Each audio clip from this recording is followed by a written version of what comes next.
Testing, testing, testing, testing.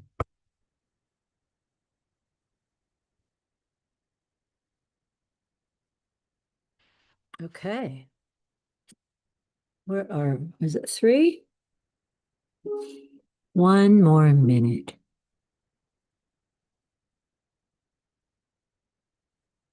We can all just have a minute of silence until my watch says three.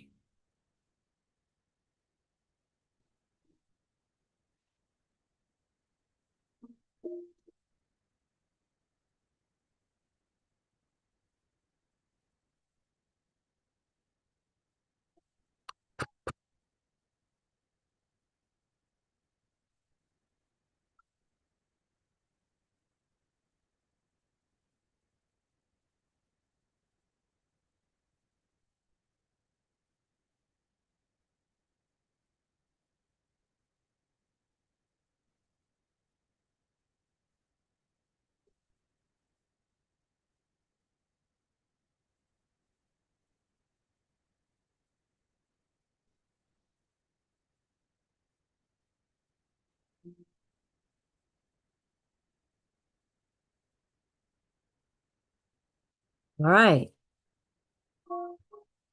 My video kit. First of all, welcome to Office Hours. I am Jane Frizzell. We meet here in a live stream every Wednesday afternoon at 3 p.m. Eastern Time. My video camera today, for some reason this afternoon, isn't working. So I'm just sharing my screen, I guess, or else it's just going to be a black screen. And it's okay because actually today is going to be an unusual office hours. And I'm going to read a prepared statement instead of speaking extemporaneously. The last 7 days have been a very difficult yet meaningful week in our nation. And today, on the last Wednesday of summer, we also come to the close of our tense horse series. I want to be clear and exact in this conclusion, so I've prepared a statement to read to you. First, for those who have followed closely, the red flags that we've identified every week all summer will be corralled into a review this autumn, either as a special office hour session or as a written article. And I'll be sure to announce that here. Second, you may remember the question we asked early this summer about what the masters themselves considered to be classical riding. One rider trainer answered the question within minutes. But, and I want to make her answer public, but her being able to come onto our office hours live has been delayed by a family emergency. But she will join us this autumn. Then you will hear what the masters themselves truly considered to be classical riding and training, rather than the faux internet dilettante version that has crept into the horse world. Okay, now my closing statement for the summer series. The summer's tense horse series has ended. Last summer, we talked about the other side of the same coin, horses that are labeled lazy or stuck. This summer, we dealt with tension in the horses. We've learned that tension isn't solved with tricks or gadgets, but instead, and it's not solved with supplements or, GastroGuard. It is solved only through systematic forward, straight, uphill riding as the masters taught it.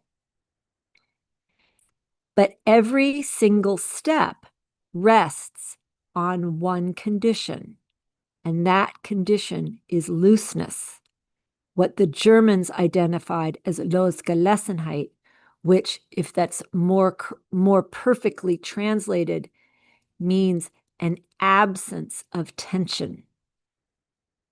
Looseness is not a mood.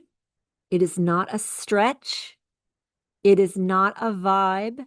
It is a discipline. It is the foundation of all training.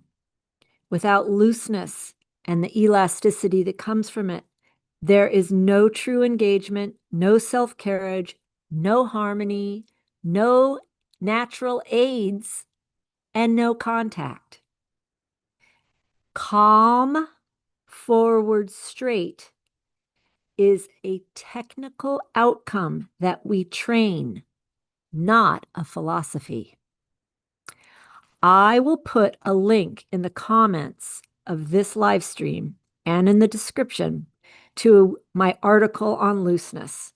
But more important than reading one piece is doing all the homework and learning what the masters taught us about looseness. Each exercise, each principle that we cover is part of the system. The masters set this forth not for fashion, but for the horse's best use of self. Now, I'm going to talk about what's going on in the internet horse world. You may have noticed a recent stir around Paul Balasik's new book and the podcasts and ensuing discussions about long and low. I've reviewed many, and several have been sent to me. There is not one correct idea to come out of the discussions online or the podcasts, and I can only presume the book. It proves the point. The horse world keeps circling gimmicks, while the real discipline, looseness as the masters taught it, is forgotten. That's why we did this Tense Horse series this summer. Every exercise and every example was about loose, forward, straight, uphill. Not discussions, not podcasts, not new ideas, not new science. Calm, forward, straight is a technical outcome we train, not a philosophy. If you want the horse to find his best use of self, you must ride the doctrine, principles, and methods that have been established by reason and justified by experience, not the chatter. So I invite you to re-watch this series. I'm going to put it all in a playlist here on the channel. Use it, study it, ride it. The series may be over, but the discipline continues. And next week, September 24th, Wednesday, we will tackle a new front, the counterfeit diagrams that flood the horse world, and more importantly, the authentic corrections from Boldt, Harry Boldt, Warendorf, and Vienna.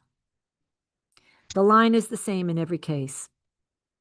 Forward, straight, uphill. See you next week.